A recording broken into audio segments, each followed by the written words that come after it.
Students typically do logical reasoning questions by question stem type. There are even entire books of drills just recategorizing LR questions by their question stems. And that's a perfectly valid practice because, first of all, of course, you have to know what the question's asking in order to be able to solve it. And it's also pretty easy to categorize questions by their question stem. But what if we took a different approach and we categorized each stimulus by its method of reasoning instead? Well, first of all, of course, that would take forever. But it's still a useful exercise to think about. What if we instead were to focus on the method of reasoning in the stimulus and the gap in the stimulus between the evidence and the conclusion? This is a higher level way of thinking about logical reasoning arguments. So let's take a minute to focus on the stimulus. In order to get that LSAT mindset and break into the 170s, we've got to be able to think about logical reasoning questions by their flaws, regardless of question type. We've got to be able to analyze the gap in the argument, again, regardless of the question type. So let's think about a couple of major flaws or gaps we typically see. We'll often see confusion of necessary and sufficient conditions. We'll see correlation causation confusion. We'll see situations where someone confuses what could be the case for what must be the case. These are just a few, of course. There are many more. Now, some stimuli can actually easily be changed from one question stem type into another. If we leave the correct answer choice as it is, or we negate it, or we just change it a little bit, we could change the question stem and still have a perfectly valid LSAT question. So here's a very simple logical reasoning drill question I made up on the spot just as an example for us here. LSAT doesn't let us publish actual LSAT questions online due to copyright concerns, so that's why I'm not using an actual question here. So the question is, what is an underlying necessary assumption?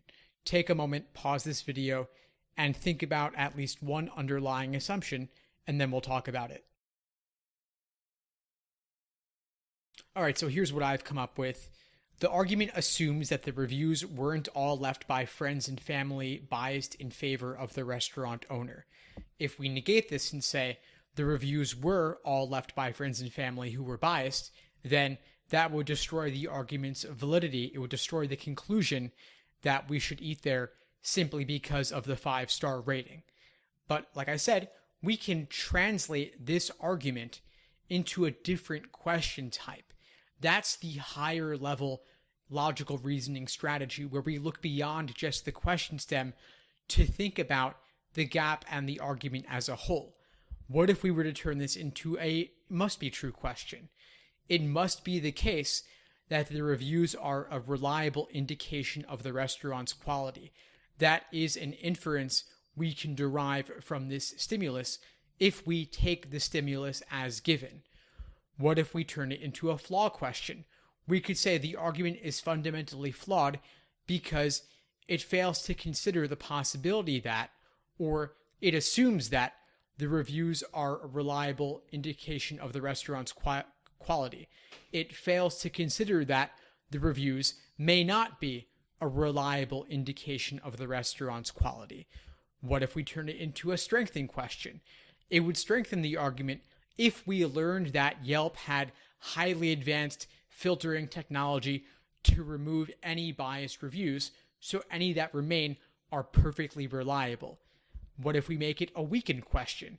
If we said, on the other hand, that reviews on Yelp are known to be biased and unreliable, that would harm the argument because the argument is based upon the idea that these reviews are reliable or indicative of something, or they're relevant for some reason.